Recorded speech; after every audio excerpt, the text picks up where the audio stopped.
Welcome to The Last Breakfast. Please enjoy the video. In this video, I will explain how to file your company tax return in the UK. First, ensure your company is registered for corporation tax with HMRC. You'll need your company's unique taxpayer reference, or UTR, which is a 10-digit number. This process involves preparing your accounts, calculating your corporation tax, and submitting your company tax return. We'll cover each step to make it straightforward and easy for you to follow along. Before you can file, you must prepare your company's statutory accounts. These accounts show your company's financial performance and position. You'll use these to calculate your corporation tax. It's crucial to accurately record all income, expenses, and capital allowances.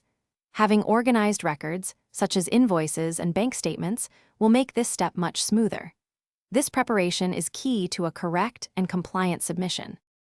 Once your accounts are ready and tax calculated, you'll submit your company tax return online. You must use HMRC-approved software for this. The return includes your CT600 form, along with your statutory accounts and tax computations.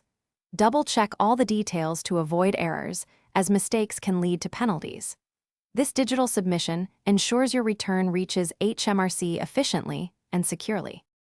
After filing, the next critical step is paying your corporation tax. The payment deadline is typically earlier than the filing deadline, usually 9 months and 1 day after your accounting period ends. Make sure to pay on time to avoid interest and penalties. Keep thorough records of your submission and payment confirmation. Staying organized ensures you meet all obligations and maintain good standing with HMRC. Thanks for watching. If this was helpful, leave a like and consider subscribing. See you next time.